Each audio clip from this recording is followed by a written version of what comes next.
Grávida e sozinha, ela escolhia o enxoval do filho quando encontrou o ex-marido.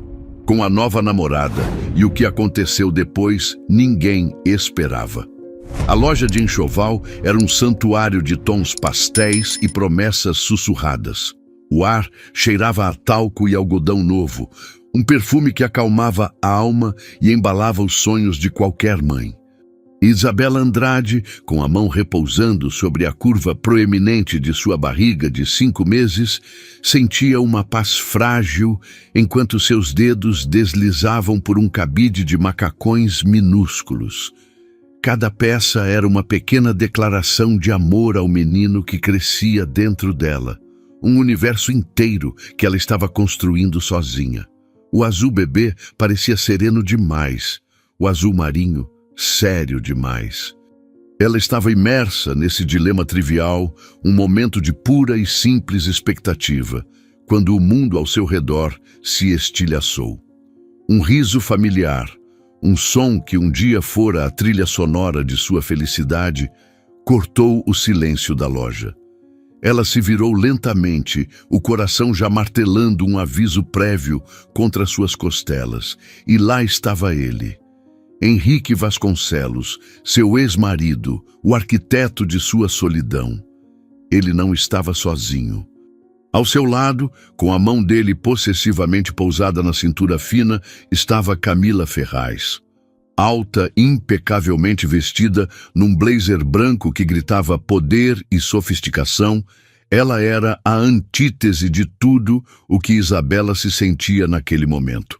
O cabelo loiro e liso de Camila caía em cascata sobre os ombros, e seu sorriso era uma obra de arte, polido e brilhante, direcionado a algo que Henrique sussurrava em seu ouvido.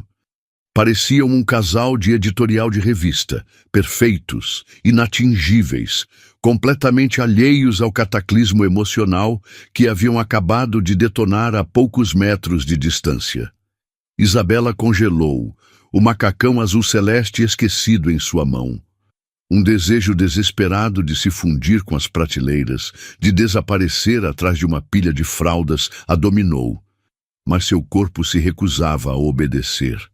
O sangue pulsava em seus ouvidos, uma mistura tóxica de choque, raiva e uma dor tão profunda que parecia física.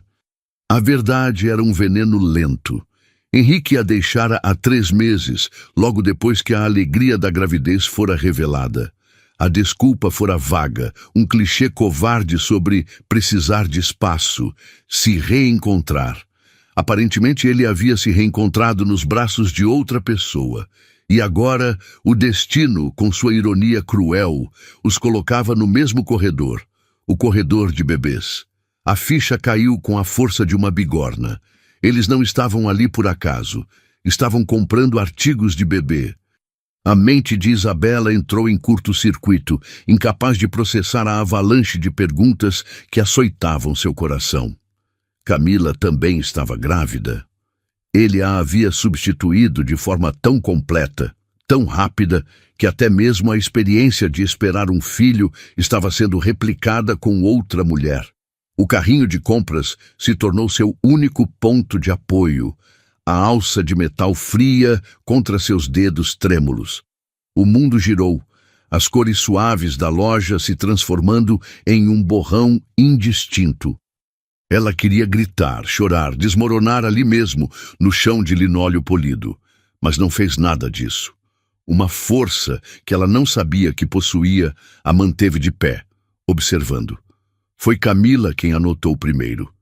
Seus olhos, de um azul gélido, percorreram Isabela de cima a baixo, um escrutínio lento e julgador que media sua roupa simples, seu rosto sem maquiagem, sua barriga que era a prova viva de uma história que eles tentavam apagar. Ela tocou o braço de Henrique, um gesto sutil. Ele se virou. O sorriso presunçoso em seus lábios morreu instantaneamente ao vê-la. Seu maxilar se contraiu, e seus olhos, que um dia a olharam com adoração, agora a encaravam com uma frieza cortante, como se ela fosse uma intrusa em seu novo mundo perfeito. "Isabela, o que você está fazendo aqui?" ele perguntou, a voz desprovida de qualquer calor ou preocupação. A pergunta era tão absurda que uma risada amarga ameaçou escapar dos lábios de Isabela. Uma mulher grávida numa loja de bebês. O que ele achava que ela estava fazendo? Mas as palavras ficaram presas em sua garganta, sufocadas pela dor da indiferença dele. Camila deu um passo à frente, um sorriso condescendente brincando em seus lábios vermelhos. "Ah, então você é a ex", ela disse. A palavra ex carregada de um veneno doce, como se definisse toda a existência de Isabela. A provocação foi deliberada. Um golpe para testá-la, para reafirmar seu lugar como a vencedora. Isabela ignorou-a, o foco cravado em Henrique, o homem que havia prometido amá-la na saúde e na doença, na alegria e na tristeza. Ela ergueu o queixo, a mão protetoramente sobre o ventre. "Estou comprando roupas para o meu filho, Henrique, o nosso filho", ela disse, a voz surpreendentemente firme, cada palavra uma pequena batalha vencida contra o tremor que a consumia. Os olhos dele desviaram para a barriga dela por uma fração de segundo, um vislumbre de algo que poderia ser culpa antes de se desviarem rapidamente, como se a visão daquela verdade fosse insuportável. Ele não disse nada. Seu silêncio era uma confissão, uma negação covarde da criança que ele ajudara a criar. Naquele momento, Isabela entendeu. A batalha não era mais apenas sobre seu coração partido. Era sobre o lugar de seu filho no mundo, um lugar que seu próprio pai parecia determinado a negar. A cena no enxoval foi o catalisador, a ferida reaberta que se recusava a cicatrizar. Nas semanas que se seguiram, Isabela mergulhou em um luto silencioso. As lembranças do abandono a assaltavam nos momentos mais inoportunos. A imagem de Henrique fazendo as malas, evitando seu olhar, as palavras ocas sobre confusão e pressão ecoando no apartamento vazio. Ele havia saído numa manhã de terça-feira e com ele levou o futuro que haviam planejado juntos. Desde então, a solidão se tornara sua companheira constante. Ela ia às consultas médicas sozinha, segurando as imagens do ultrassom com as mãos trêmulas, tentando memorizar cada detalhe para descrever ao bebê um dia. Ouvia o som poderoso do pequeno coração batendo, um milagre que ela testemunhava sem ninguém ao seu lado para compartilhar a emoção. O quartinho do bebê, que deveria ser um projeto de alegria a dois, tornou-se sua terapia solitária. Pintou as paredes de um verde sálvia suave, montou o berço peça por peça com a ajuda de tutoriais na internet, cada parafuso apertado, uma afirmação de sua capacidade de seguir em frente. Mas a dor estava sempre lá, à espreita, nos olhares de pena dos vizinhos, nas perguntas bem-intencionadas, mas dolorosas, de parentes. "E o Henrique? Ele não vem ver o quartinho?" Cada pergunta era uma facada. Foi nesse estado de fragilidade que um envelope marfim, com seu nome caligrafado em letras douradas, chegou pelo correio. O convite para o casamento de Letícia, prima de Henrique. Letícia e Isabela sempre tiveram uma conexão genuína, um laço que transcendia o relacionamento dela com Henrique. A primeira reação de Isabela foi jogar o convite no lixo. A ideia de encarar toda a família Vasconcelos, de ser o centro das atenções cochichadas, era aterrorizante. Mas então, uma nova resolução começou a se formar em seu peito. Por que ela deveria se esconder? Por que deveria abrir mão dos laços que ainda valorizava por causa da covardia dele? Ela não iria, não por ele, não para afrontá-lo, mas por si mesma, por sua dignidade. Ela ligou para a costureira do bairro e pediu um ajuste em um vestido de seda verde esmeralda que estava guardado há tempos, um vestido que agora abraçaria e valorizaria a curva de sua barriga, transformando o que alguns viam como um símbolo de abandono em um emblema de força e vida. O dia da festa chegou com um céu dramaticamente nublado, um reflexo do turbilhão dentro dela. Ao entrar no salão de festas, um espaço deslumbrante, decorado com arranjos opulentos de flores brancas e detalhes em ouro, Isabela sentiu todos os olhares se voltarem para ela. O vestido verde a destacava na multidão e sua barriga era um farol. Ela caminhou com a cabeça erguida, o coração batendo forte, mas o passo firme. Encontrou Letícia, que a abraçou com um carinho sincero, sussurrando: "Você está deslumbrante. Fico tão feliz que veio." O conforto daquele abraço foi um bálsamo. Mas a paz durou pouco. Do outro lado do salão, ela os viu chegar. Henrique, elegante, em um terno escuro feito sob medida, e Camila, num vestido vermelho sangue que parecia desenhado para atrair todos os olhares. Eles caminhavam de braços dados, sorrindo e acenando, a imagem da felicidade fabricada. As conversas ao redor mudaram de tom. Os cochichos se tornaram mais audíveis. Isabela podia sentir os olhares curiosos e penalizados sobre ela. O casal se aproximou do grupo onde ela estava e a tensão se tornou palpável. Camila, com sua maestria para a crueldade sutil, aproveitou a oportunidade. "É uma noite linda para celebrar novos começos, não acham?" disse ela, olhando diretamente para Isabela, o sorriso nunca vacilando. A indireta foi clara, afiada como um estilete. E Henrique? Permaneceu em silêncio, um espectador passivo, exatamente como fazia quando queria que outra pessoa fizesse o trabalho sujo por ele. Seu silêncio era mais ensurdecedor do que qualquer insulto. Era a confirmação de sua cumplicidade, de sua aprovação tácita à humilhação dela. Naquele salão dourado, cercada por rostos conhecidos que agora pareciam estranhos, Isabela sentiu um frio que não vinha do ar-condicionado. Era o frio do desprezo, da anulação. Ela se deu conta de que, para eles, ela não era mais uma pessoa. Era um problema a ser ignorado, uma memória a ser apagada. E a guerra pela sua identidade estava apenas começando. A festa de casamento foi o ponto de inflexão, o empurrão final para o abismo. Nos dias e semanas que se seguiram, Isabela mergulhou em um período de escuridão profunda. A fortaleza que ela tentara construir ao redor de si mesma desmoronou, tijolo por tijolo. As noites se tornaram seu inimigo, trazendo consigo uma insônia persistente, povoada por pesadelos em que ela se via correndo em corredores infinitos, tentando alcançar um berço vazio. As crises de ansiedade a emboscavam sem aviso, no meio do supermercado ou enquanto dirigia, seu peito se apertando, o ar se tornando rarefeito, o pânico a engolindo por inteiro. Ela se isolou do mundo, cancelando almoços com as poucas amigas que ainda insistiam, silenciando o celular que vibrava com as chamadas preocupadas de sua mãe. A energia para fingir que estava tudo bem simplesmente se esgotou. Seu apartamento, antes um refúgio, tornou-se uma cela. As paredes pareciam encolher e o silêncio era preenchido apenas pelo som de sua própria respiração irregular.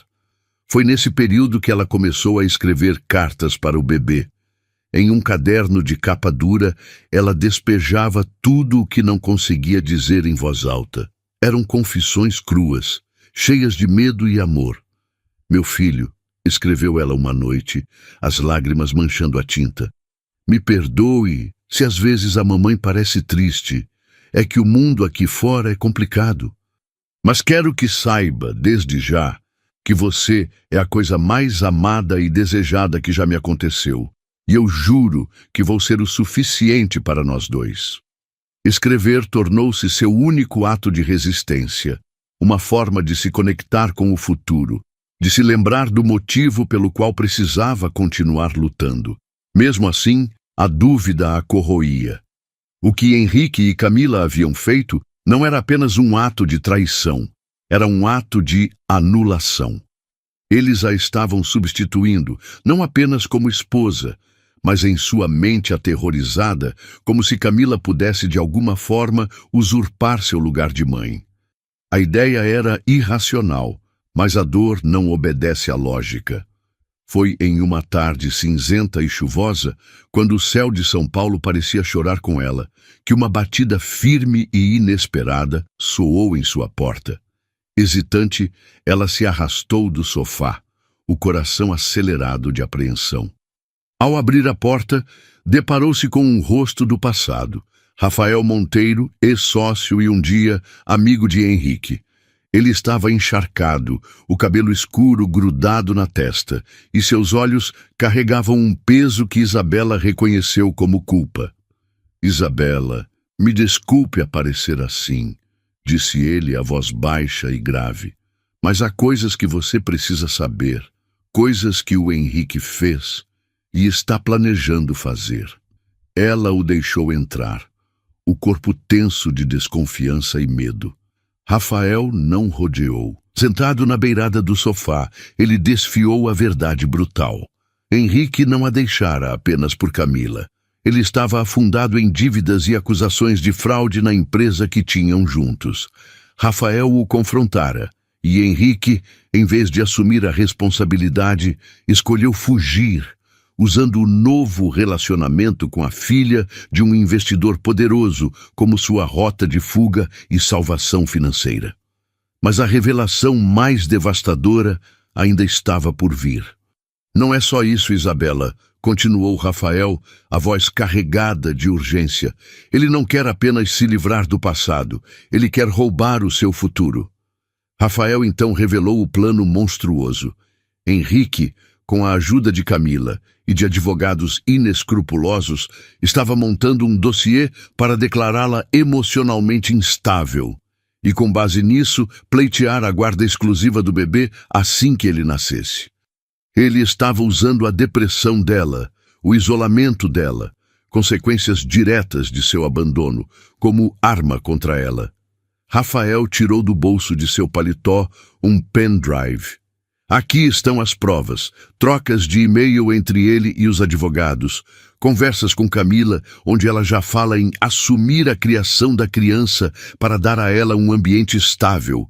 Ele até comprou um laudo de um psicólogo que nunca te viu na vida. Ele acha que você está quebrada demais para reagir. O mundo de Isabela se desintegrou e se reconstruiu naquele instante. A dor era excruciante, uma traição em um nível que ela jamais poderia ter imaginado. Ele não queria apenas deixá-la, ele queria destruí-la, apagar sua existência e roubar a única coisa que lhe restava, seu filho. Por um longo momento, ela não conseguiu respirar. Mas então, em meio aos escombros de seu coração, algo novo e feroz despertou. Não era mais apenas tristeza ou mágoa. Era fúria, uma fúria fria, clara e determinada. A notícia que deveria tê-la aniquilado, na verdade, a ressuscitou. Ela olhou para o pendrive em sua mão, aquele pequeno objeto de plástico que continha tanto veneno, mas que também continha sua salvação. Ela não era uma vítima indefesa. Ela era uma mãe, e uma mãe prestes a ir para a guerra. O despertar foi como emergir de um longo afogamento. A apatia que a mantivera cativa se dissipou, substituída por uma clareza de propósito que ela não sentia há meses. A primeira pessoa para quem ligou foi sua mãe, Helena. Ao ouvir a voz da filha, não mais frágil e sussurrada, mas firme e resoluta, Helena não fez perguntas. Apenas disse, "Estou a caminho."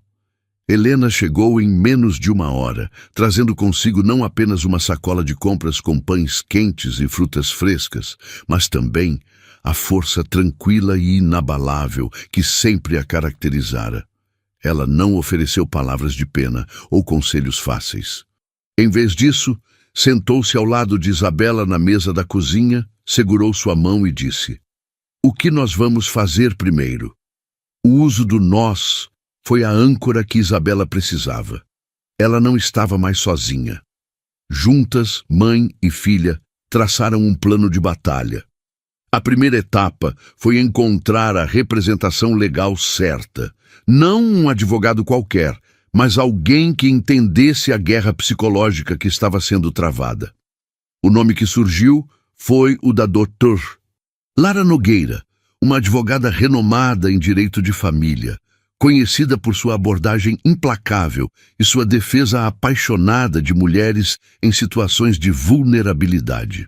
Conseguir uma consulta de emergência não foi fácil, mas Helena foi persistente, e a menção de fraude processual e manipulação para alienação parental abriu as portas.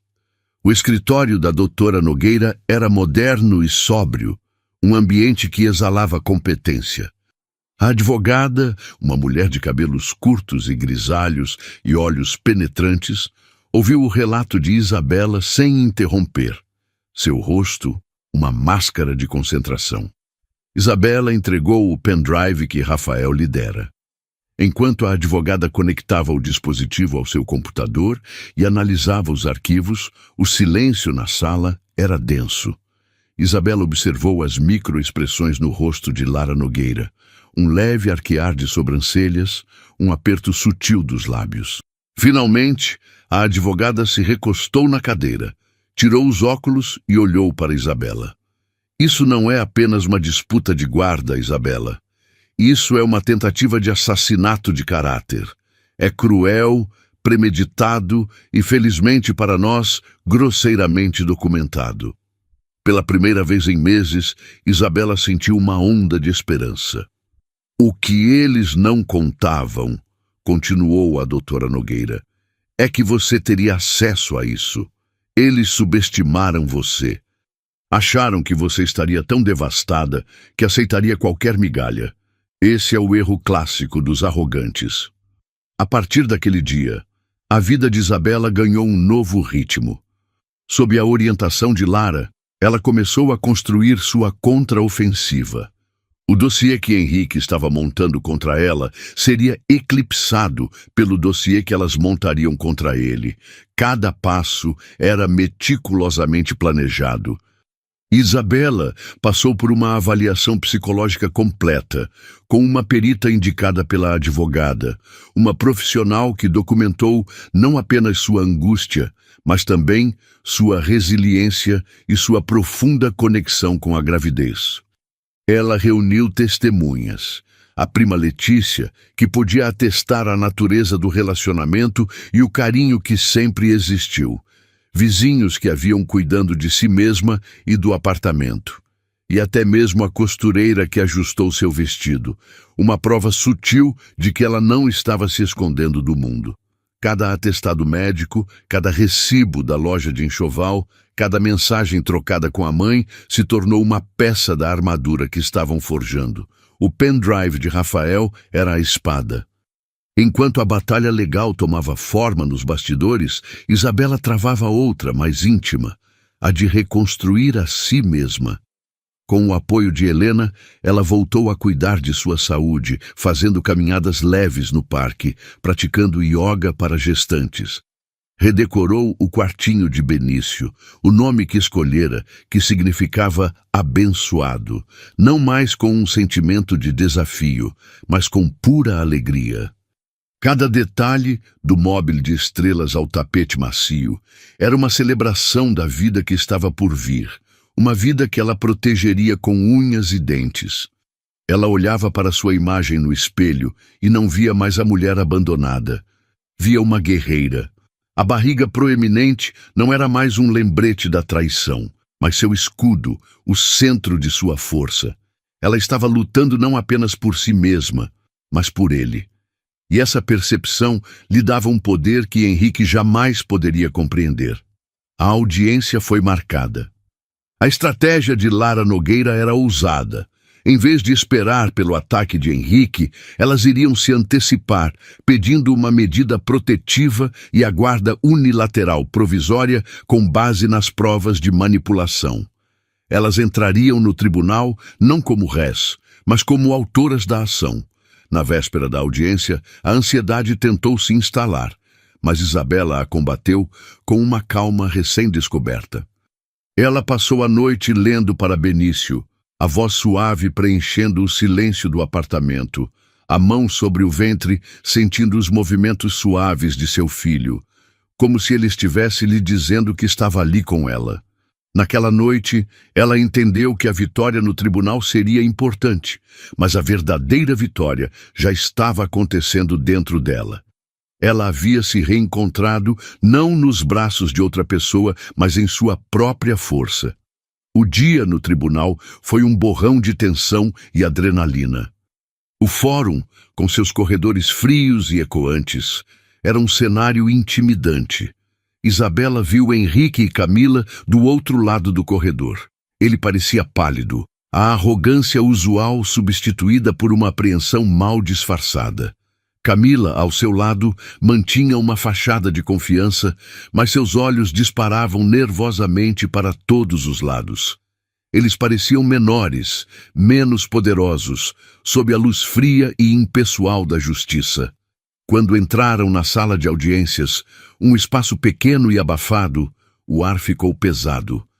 O advogado de Henrique começou sua argumentação, pintando um quadro de Isabela como uma mulher instável, depressiva, incapaz de cuidar de uma criança. Ele apresentou o laudo psicológico comprado, citando surtos emocionais e comportamento errático. Isabela sentiu o sangue ferver, mas um toque tranquilizador de Lara em seu braço a manteve centrada. Então, foi a vez de Lara. Ela se levantou, calma e metódica, e começou a desmontar a farsa, peça por peça. Primeiro, apresentou o laudo da perita que avaliou Isabela, um documento robusto que descrevia uma mulher passando por um luto compreensível, mas psicologicamente sã e extremamente apta para a maternidade. Em seguida, ela chamou o psicólogo que assinou o laudo de Henrique para depor. Sob o interrogatório incisivo de Lara, o homem gaguejou, se contradisse e finalmente admitiu que nunca havia se encontrado com Isabela, baseando seu diagnóstico apenas em relatos de terceiros, no caso, Henrique. O juiz, um homem de expressão severa, fez uma anotação em seu caderno, o rosto uma carranca. O golpe de misericórdia veio com as provas do pendrive. Lara Nogueira pediu permissão para reproduzir um áudio. A voz de Camila encheu a sala, metálica e cruel. Você precisa forçar a barra, Henrique. Diz que ela te ameaçou, que ela tem surtos. A gente precisa tirar a criança dela o mais rápido possível para dar a ele um lar de verdade. Eu cuido de tudo, você sabe. O silêncio que se seguiu foi sepulcral. Camila ficou branca como papel, os olhos arregalados em pânico. Henrique afundou na cadeira, o rosto entre as mãos. Ele não olhou para Isabela, não ousou. A máscara havia caído, revelando a monstruosidade por baixo. O juiz olhou para o casal com um desprezo visível. Ele não precisava de mais nada. A audiência foi encerrada. A decisão, ele anunciou, seria rápida.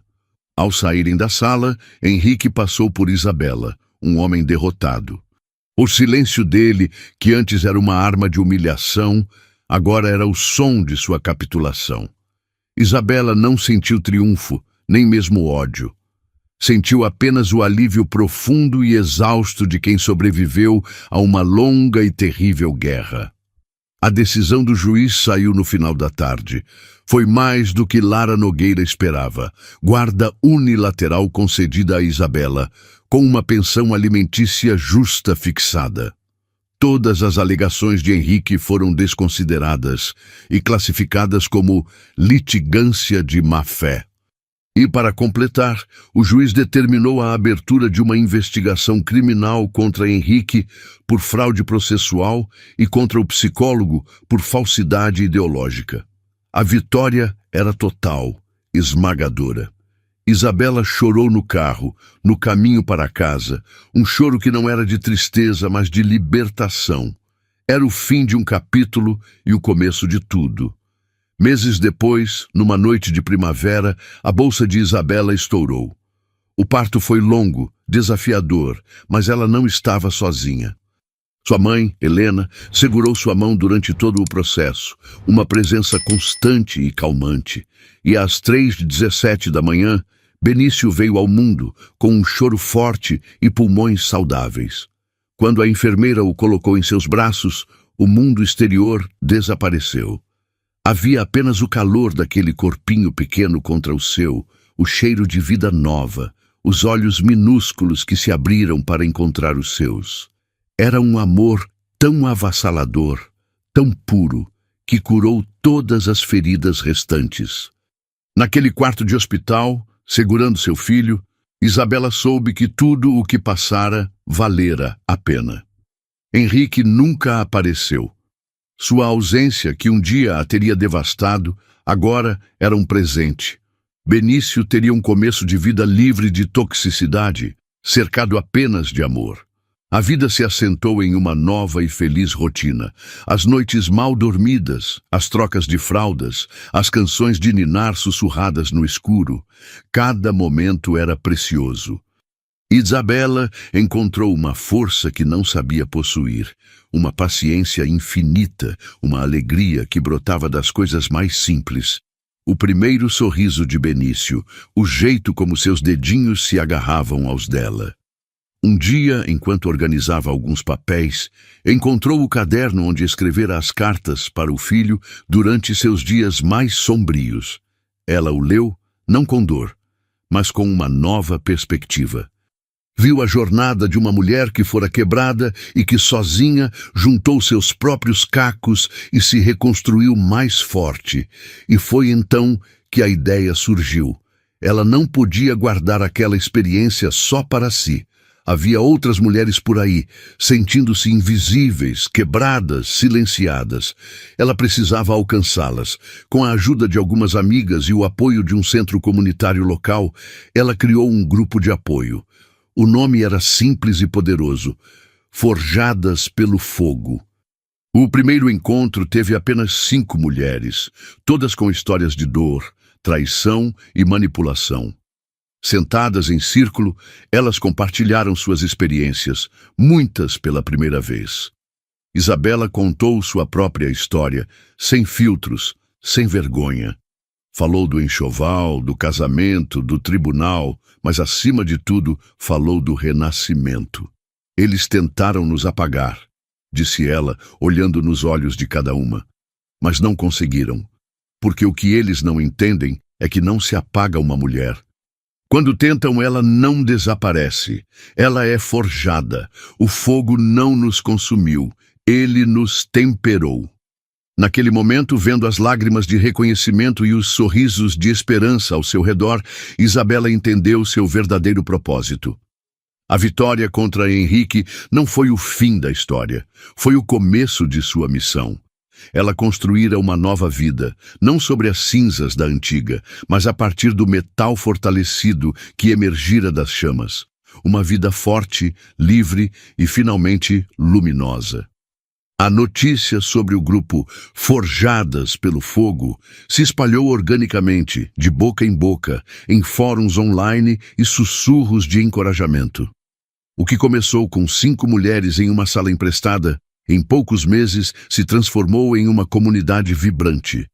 Isabela, que nunca se imaginara como uma líder, descobriu em si uma capacidade nata de acolher e empoderar. Ela não oferecia soluções mágicas, mas algo muito mais valioso: um espaço seguro para a validação da dor e a celebração da resiliência. As reuniões eram um tecido de histórias, algumas sussurradas com a voz embargada, outras contadas com uma raiva justa e curativa. Havia mulheres que, como ela, enfrentaram o abandono durante a gravidez. Outras que lutavam para se libertar de relacionamentos emocionalmente abusivos, outras ainda que tentavam reconstruir sua autoestima após anos sendo diminuídas e controladas. Em cada história, Isabela via um fragmento da sua própria, e em sua história elas viam a possibilidade de um futuro diferente. Ela dividia seu tempo entre os cuidados com Benício, que crescia a olhos vistos, tornando-se um menino curioso e risonho, e o trabalho voluntário no grupo. Sua vida era plena, mas não de uma forma grandiosa ou glamourosa. Era uma plenitude construída nos pequenos momentos. O cheiro do café da manhã, enquanto Benício balbuciava em sua cadeirinha, A satisfação de ver uma mulher no grupo levantar a cabeça e falar com voz firme pela primeira vez. A paz de adormecer com o coração cansado, mas em paz. O processo judicial contra Henrique seguia seu curso nos tribunais, um eco distante de uma vida que já não parecia sua. Lara Nogueira cuidava de tudo com uma eficiência tranquila, atualizando-a apenas quando necessário. A investigação sobre as fraudes na antiga empresa de Henrique se aprofundara, revelando uma teia de corrupção mais complexa do que Rafael imaginara. O nome de Camila e de seu pai também foram arrastados para o escândalo, não como cúmplices diretos, mas como beneficiários de um esquema que agora estava sob o escrutínio da mídia financeira. Um dia, enquanto empurrava o carrinho de Benício por uma praça ensolarada, Isabela encontrou Rafael Monteiro. Ele estava mais magro, com olheiras que denunciavam noites mal dormidas, mas seus olhos tinham uma nova leveza. Ele sorriu ao vê-la, um sorriso genuíno e sem o peso da culpa.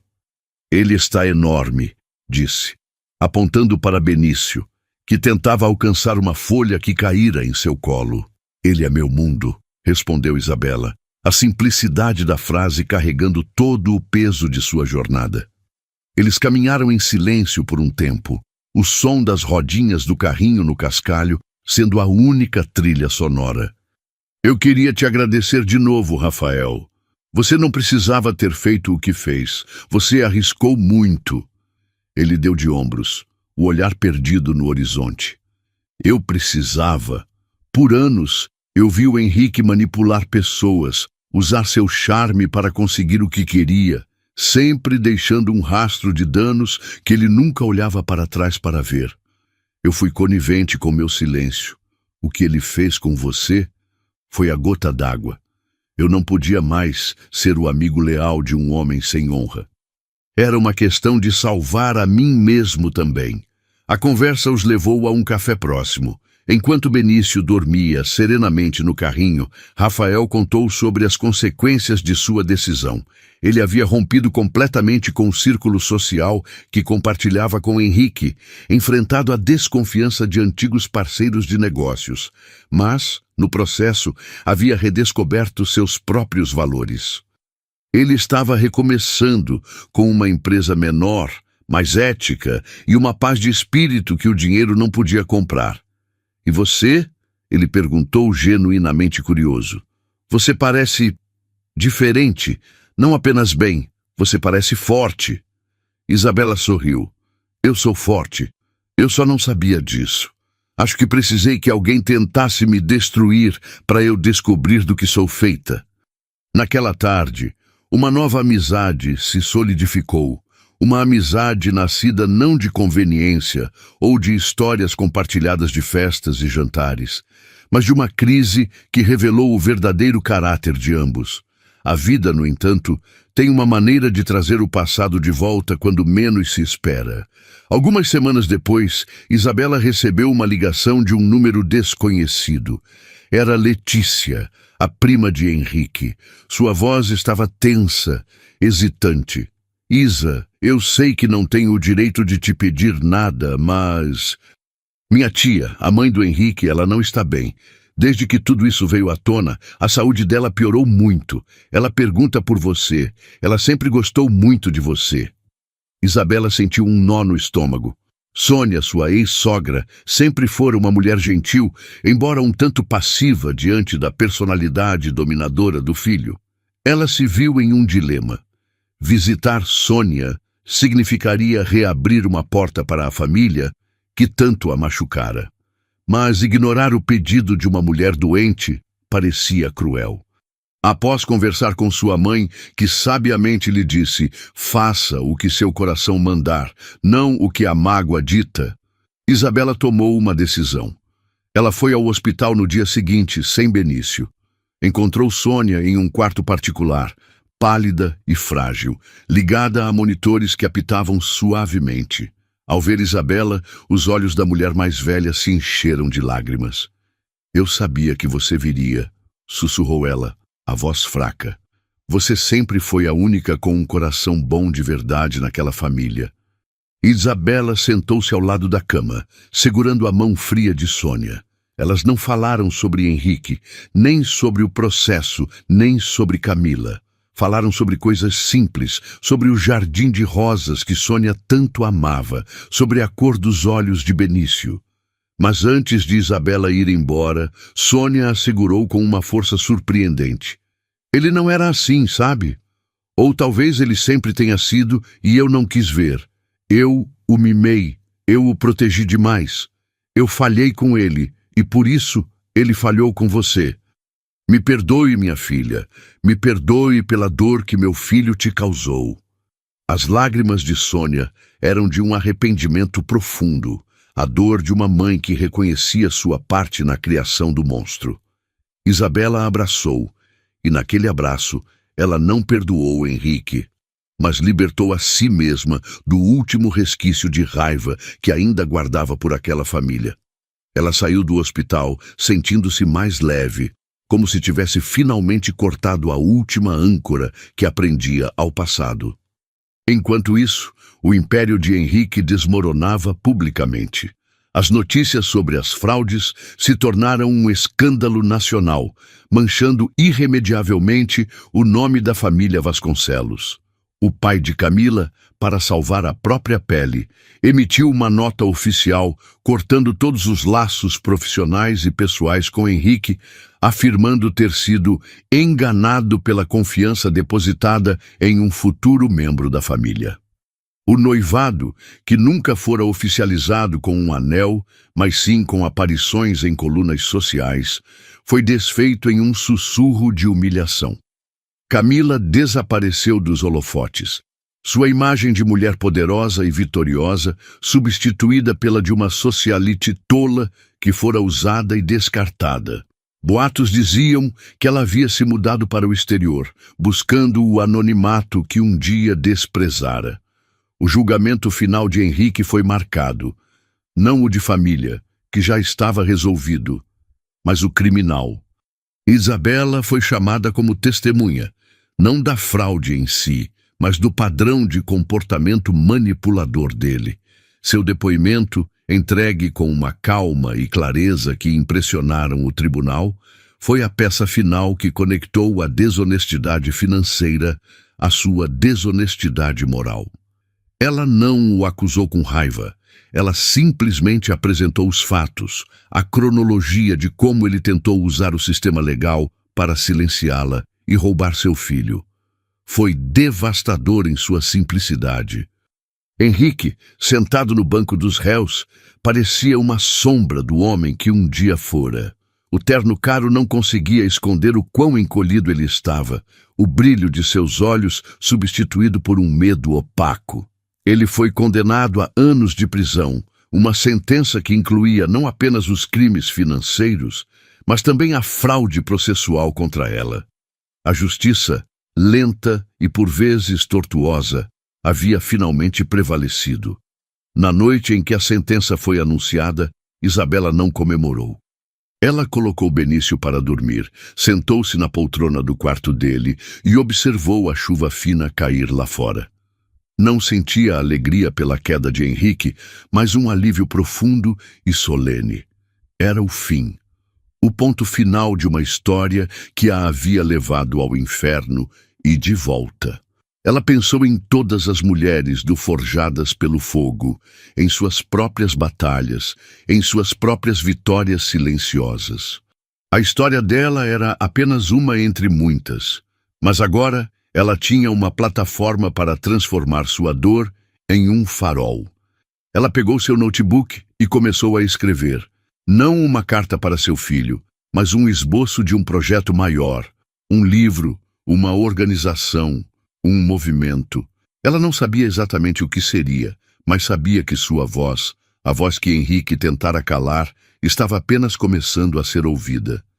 O som da chuva era como um aplauso suave, e pela primeira vez em muito tempo, Isabela olhou para o futuro e viu um horizonte infinito de possibilidades, um céu aberto que ela mesma havia conquistado. O tempo, a partir daquele ponto, assumiu uma nova qualidade.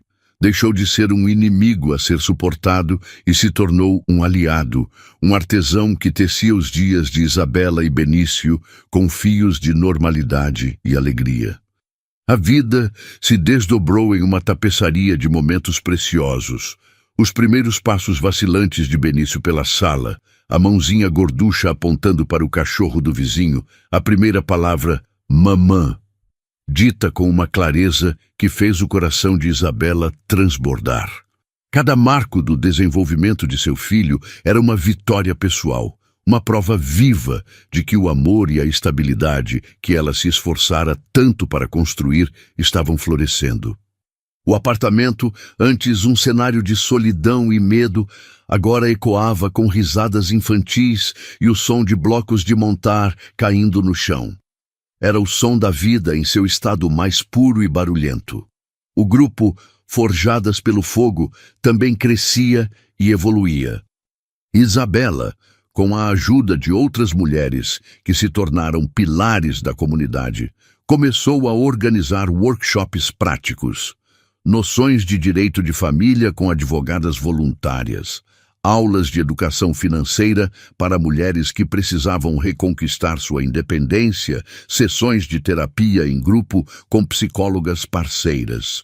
O projeto que nascera de sua dor estava se tornando uma força tangível de mudança na vida de muitas. Ela descobriu um talento para a organização e uma paixão por conectar pessoas e recursos. Ver uma mulher conseguir uma medida protetiva, outra arranjar um emprego, outra simplesmente sorrir com genuína leveza pela primeira vez em anos, trazia a Isabela uma satisfação profunda, um senso de propósito que nenhum sucesso profissional anterior havia lhe proporcionado. Ela não estava apenas curando a si mesma, estava ajudando a construir um exército de mulheres que se recusavam a ser vítimas. A amizade com Rafael se aprofundou, tornando-se uma presença constante e reconfortante em sua vida. Ele era o tio Rafa para Benício, sempre aparecendo com um brinquedo novo ou uma paciência infinita para brincar de esconde-esconde.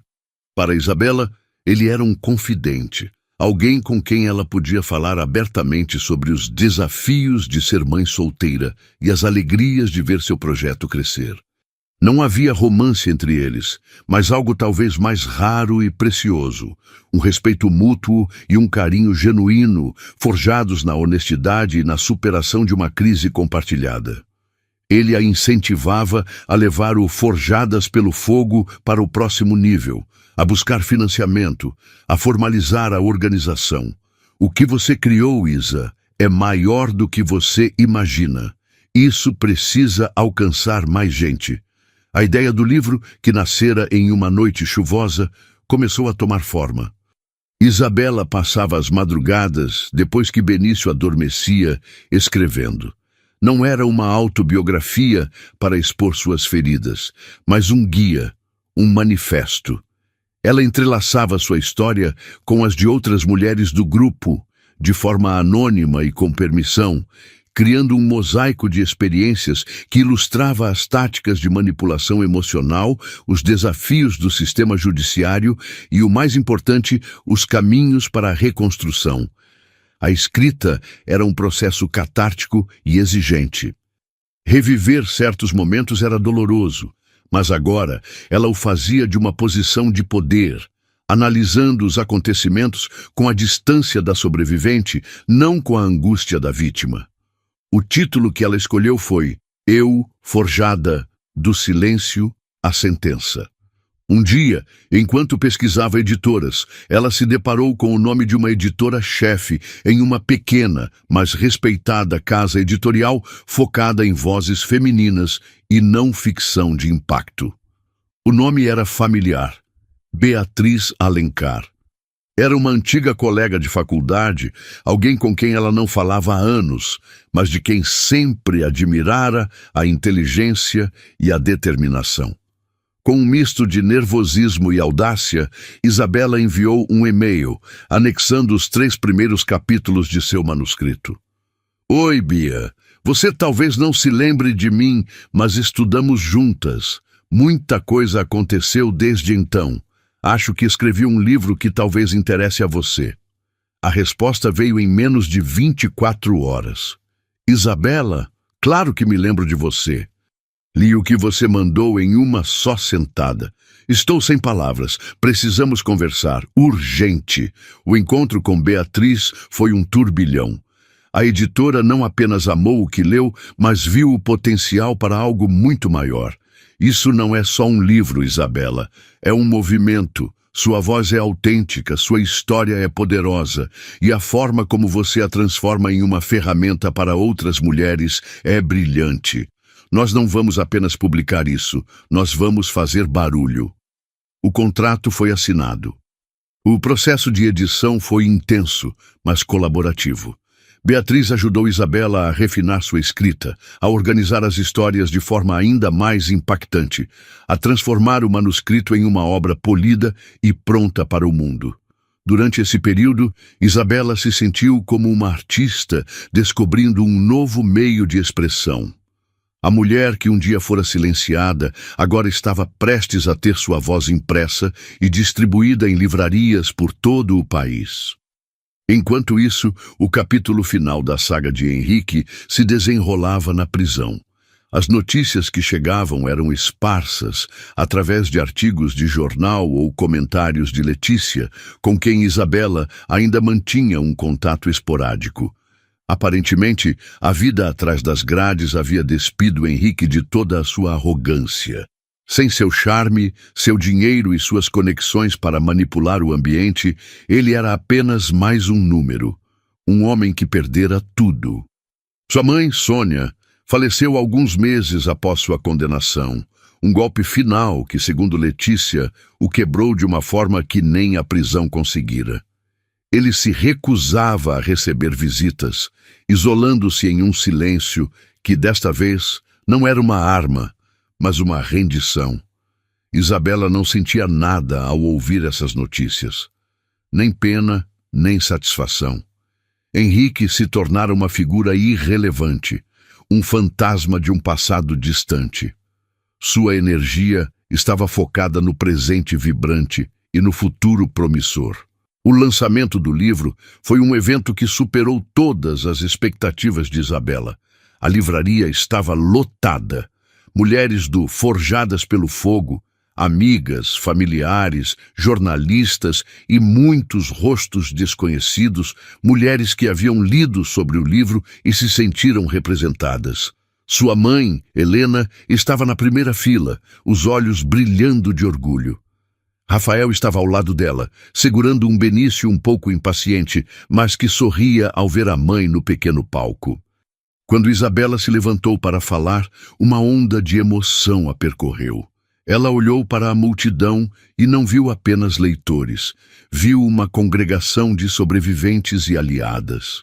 "Boa noite", começou ela, a voz firme, mas carregada de sentimento. Há alguns anos, eu estava em uma loja de enxoval, sentindo-me a mulher mais invisível e quebrada do mundo. Eu achava que minha história tinha acabado. Hoje, olhando para cada um de vocês, eu entendo que aquela não era a minha história acabando. Era a minha história começando. Este livro não é sobre a minha dor, é sobre o nosso poder. O poder que descobrimos quando nos recusamos a ser silenciadas, quando transformamos nossas cicatrizes em mapas para guiar outras mulheres para fora da escuridão. Para cada mulher que já se sentiu apagada, descartada ou quebrada, você não está sozinha. Você não é o que fizeram com você. Você é o que você escolhe se tornar a partir de agora. Você é uma força a ser reconhecida. Você é forjada. Um aplauso estrondoso encheu a livraria. Um som que era mais do que aprovação. Era um grito coletivo de reconhecimento e poder. Naquela noite, autografando cópias de seu livro, ouvindo as histórias sussurradas de mulheres que lhe agradeciam por ter dado voz aos seus sentimentos, Isabela soube, sem sombra de dúvida, que havia encontrado seu lugar no mundo. Ela não era mais a ex-esposa de Henrique Vasconcelos. Ela era Isabela Andrade, autora, ativista, mãe. E sua história, a verdadeira, estava apenas começando a ser escrita. O sucesso de Eu Forjada foi meteórico e surpreendente. O livro não apenas vendeu bem, mas se tornou um fenômeno cultural, um ponto de referência em discussões sobre relacionamentos abusivos e empoderamento feminino. Isabela foi convidada para programas de televisão, podcasts e painéis em universidades.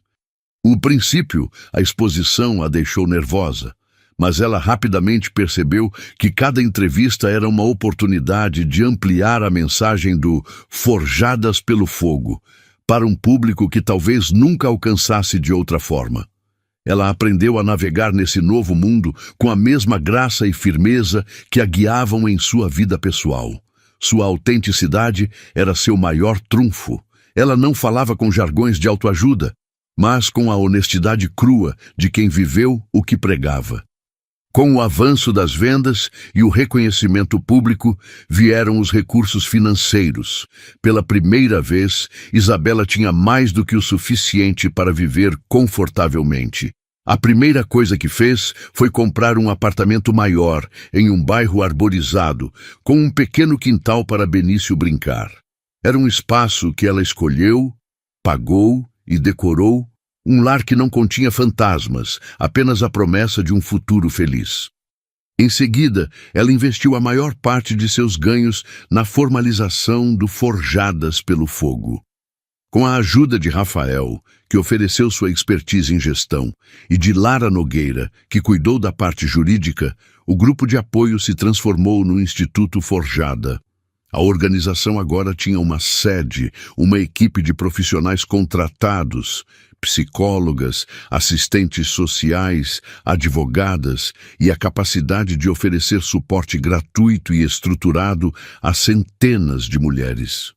O sonho que nascera em seu pequeno apartamento agora era uma instituição sólida, um farol de esperança com endereço fixo. Benício, agora um garotinho de quase 4 anos, era o centro gravitacional de sua vida. Ele era uma criança feliz, extrovertida e carinhosa, alheio à tempestade que precedeu seu nascimento. Isabela era cuidadosa ao explicar a ausência de uma figura paterna. Ela não mentia, mas adaptava a verdade à sua idade. O papai mora muito, muito longe, meu amor. Mas você tem a mamãe, a vovó Helena, o tio Rafa e um monte de gente que te ama mais do que tudo no mundo. Ela estava determinada a criá-lo sem o veneno do ressentimento, ensinando-lhe sobre respeito, empatia e a importância de tratar todas as pessoas com dignidade. As lições que Henrique nunca aprendera. A relação dela com Rafael continuava a ser um pilar de sua vida. A amizade deles era fácil, profunda e desprovida de complicações. Eles eram a família que escolheram um para o outro, celebrando aniversários, cuidando um do outro em dias de doença e compartilhando as alegrias e frustrações da vida. Muitas pessoas, incluindo sua mãe, sugeriam que havia algo mais ali, um romance esperando para acontecer. Isabela sorria, mas não sentia essa necessidade. O que ela e Rafael tinham era tão completo e satisfatório em sua forma atual que ela temia que tentar transformá-lo em outra coisa pudesse quebrar o encanto. Um dia, uma carta chegou ao instituto, endereçada pessoalmente a ela. O remetente era de uma cidade do interior que ela não reconheceu. Dentro, uma caligrafia elegante e um pouco trêmula cobria 2 páginas. Era de Camila Ferraz. Isabela sentiu um calafrio ao ver o nome, uma reação involuntária a um trauma antigo. Seu primeiro impulso foi rasgar a carta, mas a curiosidade e talvez uma necessidade de fechar aquele círculo de uma vez por todas a fez ler. A carta não era um pedido de desculpas, não no sentido tradicional. Era um relato. Camila contava como, após o escândalo, se mudara para o interior para viver com uma tia, buscando o anonimato. Contava como a humilhação pública a forçara a olhar para si mesma pela primeira vez, sem o verniz do dinheiro e do status. Ela descrevia Henrique não como um monstro, mas como um homem oco, um vácuo que sugava a energia e a identidade de quem estivesse por perto. Eu não me apaixonei por ele, escreveu Camila. Eu me apaixonei pela ideia de poder que ele projetava.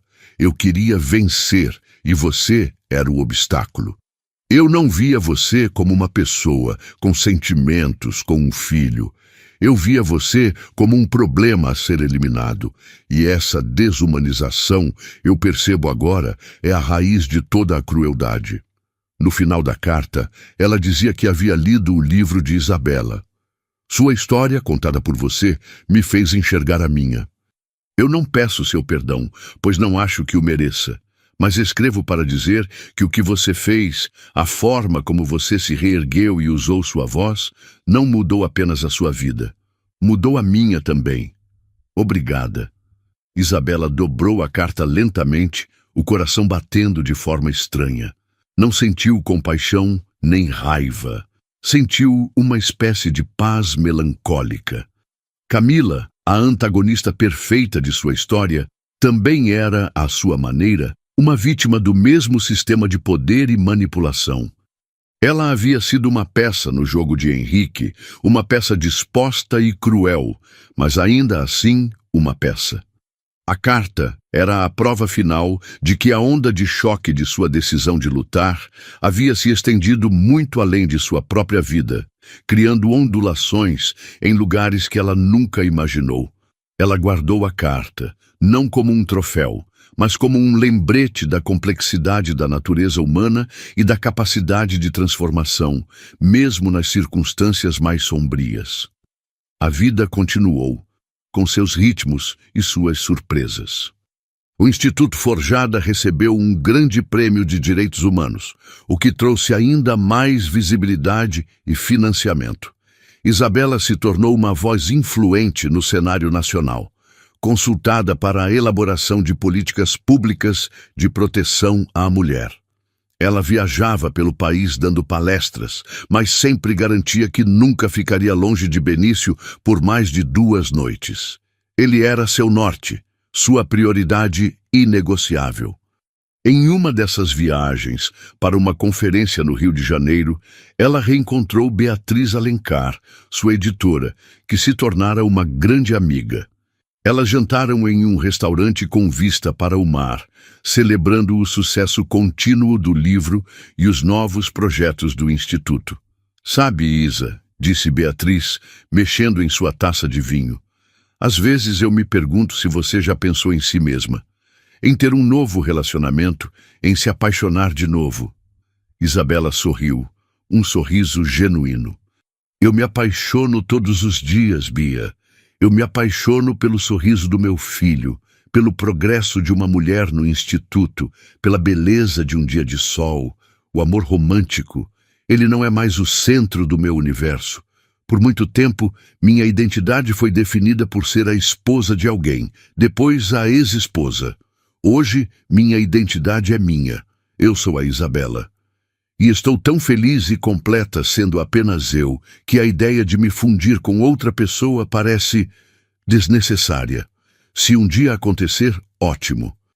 Mas não é uma busca, não é um espaço vazio que precisa ser preenchido. Beatriz a olhou com admiração. Você é a mulher mais resolvida que eu conheço. Ao voltar para São Paulo, Isabela sentiu uma imensa gratidão pela vida que construíra. Uma vida que não era isenta de desafios ou cansaço, mas que era autêntica, significativa e cheia de amor em suas mais variadas formas. Naquela noite, depois de colocar Benício na cama e ler para ele uma história sobre um pequeno urso corajoso, ela se sentou em sua varanda, olhando para as luzes da cidade. Pensou em Henrique, uma figura cada vez mais distante, quase ficcional. Ele havia tentado aprisioná-la em uma história de tragédia e abandono, mas ela havia se recusado a ser apenas um personagem no drama dele. Ela pegou o roteiro, rasgou-o em 1000 pedaços e escreveu sua própria epopeia. Uma história de resiliência, comunidade e autodescoberta. Uma história que não terminava com "e viveram felizes para sempre", ao lado de um príncipe, mas com a imagem de uma rainha construindo seu próprio castelo, tijolo por tijolo, forte, inabalável e luminoso. E essa, ela sabia, era a melhor história de todas. Anos se passaram. Benício já não era mais um menino, mas um pré-adolescente de 12 anos, com o mesmo olhar curioso que tinha quando bebê, mas agora com uma inteligência afiada e um senso de humor que era a alegria da casa. O Instituto Forjada havia se tornado uma referência nacional, com filiais em várias capitais, um modelo de acolhimento e transformação. Isabela, agora na casa dos 40, usava seus cabelos com alguns fios prateados que ela se recusava a tingir, chamando-os de mechas de sabedoria. Ela era uma figura pública respeitada, mas sua vida privada permanecia seu santuário, compartilhada apenas com seu filho, sua mãe e seu círculo mais íntimo de amigos, onde Rafael continuava a ser uma presença constante e paternal para Benício. A surpresa veio na forma de uma notificação oficial, um documento frio e burocrático que chegou em uma tarde de terça-feira. Henrique Vasconcelos, após cumprir a maior parte de sua pena e obter liberdade condicional por bom comportamento, estava entrando com uma petição na justiça. O pedido não era por dinheiro, nem pela guarda de Benício. Era algo muito mais complexo e, para Isabela, muito mais perturbador. Ele pedia o direito de conhecer o filho.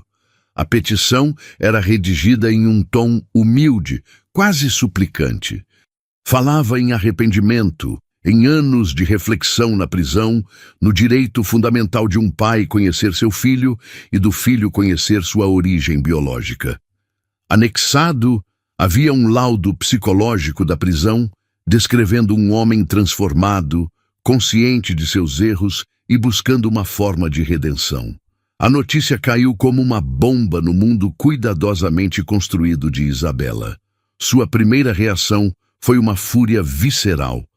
Depois de tudo, depois de tentar roubar seu filho, de tentar destruí-la, ele agora ousava, em nome de uma suposta transformação, invadir a paz deles. Ela ligou para Lara Nogueira, a voz tremendo de raiva. "Ele não vai chegar perto do meu filho, Lara. Nunca." A advogada, sempre a voz da razão, a acalmou. "Legalmente, Isabela, a situação é delicada. Ele foi destituído do poder familiar, mas o pedido dele não é de poder, é de contato. Um juiz pode ver isso como um pedido razoável de um homem que pagou sua dívida com a sociedade. Precisamos ser estratégicas. Mas a batalha mais difícil não seria no tribunal, seria em sua própria casa." Naquela noite, ela se sentou com Benício, cujo radar para as emoções da mãe era infalível. "Mãe, o que aconteceu? Você está estranha desde que aquele papel chegou." Isabela respirou fundo. Ela sempre prometera ser honesta com ele. "Benício, nós precisamos conversar sobre seu pai biológico." Ela contou a ele, de forma adequada à sua idade, sobre Henrique. Não o pintou como um monstro, mas como um homem que fez escolhas terríveis, que a machucou muito e que, por causa dessas escolhas, nunca esteve presente.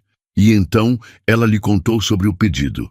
A reação de Benício não foi a que ela esperava. Ele não demonstrou raiva nem medo. Ele ficou em silêncio por um longo tempo, processando. Então olhou para ela com uma seriedade que o fazia parecer muito mais velho e perguntou: "Ele é uma pessoa ruim?" Isabela hesitou. "Ele fez coisas muito ruins, meu filho." Benício ponderou. "Mas as pessoas podem mudar? Você não diz isso no instituto, que as pessoas podem se reconstruir?" A pergunta a atingiu como um soco. Seu próprio discurso, sua filosofia de vida, sendo usada em um contexto que ela nunca imaginou. "Sim, eu digo," ela respondeu, a voz baixa. "Então," continuou Benício, "eu não quero um pai. Eu já tenho você e o tio Rafa, mas eu tenho curiosidade. Eu quero ver o rosto dele. Eu quero fazer minhas próprias perguntas. Eu quero decidir por mim mesmo se ele é uma pessoa ruim agora. Aquela conversa mudou tudo. Isabela percebeu que a luta não era mais sobre protegê-lo de Henrique, era sobre confiar na força, na inteligência e no caráter do filho que ela havia criado. Proibi-lo de conhecer sua origem, por mais tóxica que fosse, não seria um ato de proteção, mas de controle. Seria repetir, de outra forma, o erro de Henrique. Tomar uma decisão pela vida de outra pessoa sem lhe dar voz. Com o coração pesado, mas com uma nova clareza, ela mudou de estratégia. Ela e Lara propuseram um encontro, mas sob seus termos, em um ambiente neutro, com a presença de uma psicóloga mediadora e com a condição de que seria o único encontro, a menos que Benício expressasse o desejo por outros. O dia do encontro foi o mais tenso de sua vida desde a primeira audiência. O homem que entrou na sala de mediação era quase irreconhecível. O Henrique, arrogante e charmoso, dera lugar a um homem mais velho, magro, com os ombros curvados e um olhar cansado, assombrado. Ele não olhou para Isabela. Seus olhos estavam fixos em Benício, uma mistura de espanto, dor e um profundo arrependimento. A psicóloga conduziu a conversa, mas foi Benício quem tomou as rédeas. Ele não fez perguntas sobre o passado, sobre a traição. Ele fez perguntas diretas, quase existenciais. Por que você quis me conhecer agora? O que você aprendeu na prisão? O que você espera que aconteça? Henrique respondeu com uma honestidade brutal que surpreendeu a todos. Ele falou de sua arrogância, de seu vazio, de como usava as pessoas para preencher um buraco que ele mesmo cavara. Eu não espero nada, disse ele, a voz rouca. Eu precisava que você soubesse que sua existência não foi um erro para mim. Foi a única coisa real que eu já criei e eu fugi dela porque estava apavorado. Eu não peço para ser seu pai. Eu só peço que quando você pensar em mim, não pense apenas no homem que te abandonou, mas no homem que, tarde demais, entendeu o valor do que perdeu. No final, Benício se levantou, caminhou até Henrique e estendeu a mão. Prazer em conhecer você, Henrique. O aperto de mão foi breve, mas selou algo profundo. Eles nunca mais se viram. Henrique se mudou para uma cidade pequena no sul do país, vivendo uma vida anônima e reclusa. Mas, para Benício, aquele encontro foi um rito de passagem. Ele não ganhou um pai, mas se livrou de um fantasma. Ele confrontou sua origem e saiu do outro lado inteiro, com sua identidade fortalecida. Para Isabela, foi a lição final e mais difícil. O verdadeiro empoderamento não era apenas sobre lutar contra seus demônios, mas sobre ter a sabedoria e a coragem de permitir que aqueles que você ama lutem contra os seus e confiar que você os preparou bem para a batalha. A história dela, que o mundo conhecia, tinha um final claro: a vitória no tribunal, o sucesso do livro, a criação do instituto. Mas a história real, a história íntima, teve seu verdadeiro epílogo naquela sala de mediação. Não foi um final de conto de fadas, mas um final de uma beleza complexa e adulta. Foi a prova de que a vida não é sobre apagar o passado, mas sobre integrá-lo de uma forma que não te defina nem te destrua. Foi a constatação de que a maior vitória de Isabela não foi ter derrotado Henrique, mas ter criado um filho capaz de encará-lo com compaixão e firmeza e de escolher seu próprio caminho. E essa é a história que eu queria compartilhar com vocês hoje. Uma jornada que começou com uma lágrima em uma loja de bebê e terminou com um aperto de mão que redefiniu o significado de força e perdão. Não o perdão que esquece, mas o que liberta. Se essa história tocou você de alguma forma, se você se viu em algum momento da jornada da Isabela, eu te convido a fazer parte da nossa comunidade. Se inscreva aqui no canal, deixe seu comentário. Eu leio cada um deles.